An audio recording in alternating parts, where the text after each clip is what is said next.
தரையில பேசலாம், தரையில வருது. லைப்ரரியில கொஞ்சம் டிலே. என்ன கொடுக்க விருப்பம்? ஓட்டு போட்டவங்க மட்டும் கொடுக்கணும்னு சொல்லுங்க. நீங்க சொல்லுங்க. பேசிக்கிட்டே இருக்கோம். அத்தாடி ரொம்ப கொடூரமா பேசிருக்கேனே. நீ மனசுல இருக்காதீங்க. என்னது? நான் என்ன பிச்சையா இருக்கேன்? ஒருத்தர் பிச்சை எடுக்க வந்திருக்கான். எவனுக்கு குறைஞ்சவனா இருக்கான்? ஏப்பா ஒரு பேச்சுக்கு சொன்னா படமா எடுத்து 100 நாள் ஓட்டுவீங்க போட்டுருக்கியா? நீங்க கரெக்டான முடிவு சொல்லுங்க. நீங்க பேசுங்க. கண்டிப்பா பேசுங்க. அவன் வந்து நீங்க சேர்மன் சொல்லட்டும். நான் உங்களுக்கு 3% கவுன்சிலுக்குள்ள கொடுத்துட்டேன். என்ன நீங்க? ஆமா நான் மட்டும் வரேன், ஒன்னே காணா. உனக்கு மட்டும் ஜூம் போயிருக்காங்க. ஜூமா அங்கே என்ன பிச்சையா கேட்குறான்? எங்கே என்னோட கமிஷன் 7 லட்சம் ரூபா பணம்? தென்காசியில் தலைவர் மட்டுமே கமிஷன் பணத்தை வாங்கி வச்சுக்கிட்டாருன்னு கவுன்சிலர் ஒருத்தர் கேட்டு சண்டை போடுற காட்சி தாங்க சமூக வலைதளங்களில் இப்போ வைரல் ஆகிட்டு வருது. என்னாச்சு? அது வந்து நான் உங்களுக்கு சொல்லிட்டேன். 7 லட்சம் ரூபாய் என்னாச்சு? அது வந்து யாருக்கு கொடுக்க விருப்பம் அதை கொடுத்துருவோம். என்ன கொடுக்க விருப்பம்? ஓட்டு போட்டவங்க மட்டும் கொடுக்கணும்னு சொல்லுங்க. நீங்க சொல்லுங்க. தாராளம் பேசிக்கிட்டே இருக்கோம். அப்படி சொல்லுங்க. உங்களுக்கு நீங்க தாராளம் சொல்லுங்க. பேசிக்கிட்டே இருக்கோம். இஷ்டப்பட்டாலும் ஓட்டு போட்டவனுக்கு மட்டும் நீங்க வாய்மூலம் சொல்ல எடுத்து வேண்டாம். வாய்மூலம் சொல்லுங்க. பேசிக்கிட்டே இருக்கோம். ஆமா சொல்லிக்கிட்டு பேசிக்கிட்டே இருக்கோம்.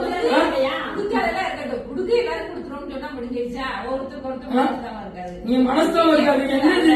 நான் என்ன பிச்சையா இருக்கேன்? ஒருத்தருக்கு பிச்சை எடுக்க வந்திருக்கான். எவனுக்கு குறைஞ்சவனா இருக்கான்? எனக்குள்ளது 1000 பேர் பாட்டு பத்தி என்ன ஆச்சு? அதை நான் சொல்லிட்டேன். அவங்ககிட்ட வந்துடும்.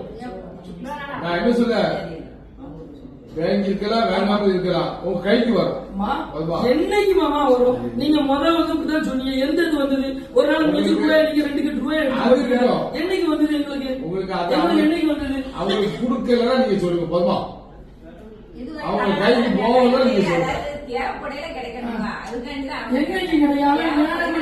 போய்கிட்டே இருப்பான். இது வந்து அண்ணாமலை வச்சுக்கிட்டு யூனியன் பண்ணிக்கீங்க. பஞ்சாயத்து வச்சுட்டு தனியில் ஆட்சி வச்சு நடத்திக்கிறீங்களா?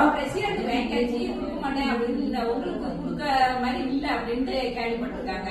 அதுதான் அப்போ எதுக்கு நம்ம கொடுக்க கூடாதுன்னு நினைக்காங்க. அப்ப நம்ம சேர்மன்ட்ட கேட்போம் அப்படின்னு நினைக்காங்க. கரெக்டான முடிவு சொல்லுங்க. நீங்க பேசுங்க. கண்டிப்பா பேசுங்க. அவன் வந்து நீங்க சேர்மன் சொல்லட்டும். நான் உங்களுக்கு 3% கவுன்சிலுக்குள்ள கொடுத்துருக்கேன். என்ன நீங்க நீங்க வந்து 3% கொடுத்துருன்னு சொல்லுங்க. ஆனா உங்ககிட்ட கேட்க மாட்டோம். கான்ட்ராக்ட் வாங்கி கொடுத்தோம். அவர் சேர்மன் பதில் சொல்லட்டும். சேர்மன்ட்ட வாங்கிக்கோங்கன்னு சொல்லிட்டாங்க. நான் கொடுத்தாச்சு. சேர்மன் வாங்கன்னு சொல்லி இப்போ 20 நாள் ஆயிட்டான். எனக்கு வந்து தம்பி கொடுத்தாப்ல. கான்ட்ராக்ட் நீங்க தானே மாமா விட்டுருப்பீங்க. கான்ட்ராக்ட் எங்கிட்ட கேட்க அண்ணா தானே கான்ட்ராக்ட் டெண்டர் போட வைப்பா. டெண்டர் போட விட மாட்டீங்க. நாங்க ஏற்று டெண்டர் போட்டா டெண்டர் போட்டோட ஸ்டேஜ்ல க்ளோஸ் பண்ணுவீங்க. டெண்டர் போட்டு நீங்க தான் உங்களுக்குள்ளது உங்களுக்கு வந்துடும். அது பொறுப்பு போலேன்னு சொன்னேன். நீங்க கட்சியில தலையிடக்கூடாதீங்க. கட்சி தலையிடக்கூடாதீங்க. நீங்க பேசும்போது எல்லாம் 2% அதெல்லாம் இந்த கட்சிக்கே வரல. இது கவுன்சிலருக்கு முறைக்கு வந்திருக்கு. கட்சிக்கே வரல. கவுன்சிலருக்கு முறைக்கு நீங்க சொல்லுங்க. இல்ல உங்க சூழ்நிலை தெரியுது. நீங்க உங்களை பிடிச்சி சங்கடப்படுத்தவும் எனக்கெல்லாம் ரொம்ப சங்கடமா இருக்கு. ஒரே ஆளுதான் இந்த அக்காவுக்கு மட்டும்தான். அன்னைக்கு நாங்க எடுத்து டெண்டர் போட்ட போய் மட்டும்தான் எங்களுக்கு கிடைச்சது. என் குத்துக்குள்ள சேர்ப்பட நான் எடுத்து டெண்டர் போட எனக்கு இன்னும் வரல. 2,60,000 ரூபாய் போதும் விட்டுட்டேன். 2,60,000 ரூபாய் நான் எங்க ஊருக்கு ஒரு 97 லட்சம் ரூபாய் 86 லட்சம் ரூபாய் டெண்டர் 86 லட்சம் ரூபாய் டெண்டர். ஒரு பைசா எனக்கு வரல. நானும் 2 தடவை கேட்டேன். ரெஸ்பான்ஸ் இல்ல. நம்ம போய் கை கட்டி கேட்கல. பிரசிடண்ட் போய் நம்ம கை கட்டி கேட்கல. தூர விடுத்து விட்டாச்சு. இந்த அக்காவுக்கு மட்டும்தான் ஒழுங்கா போயிருக்கு.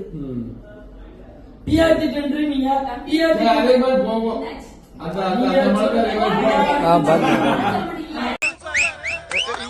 அங்க என்ன எம்ஜிஆர் படமா ஓடிக்கிட்டு இருக்கு. விசில் கை தட்டுறீங்க. மூடுங்கடா.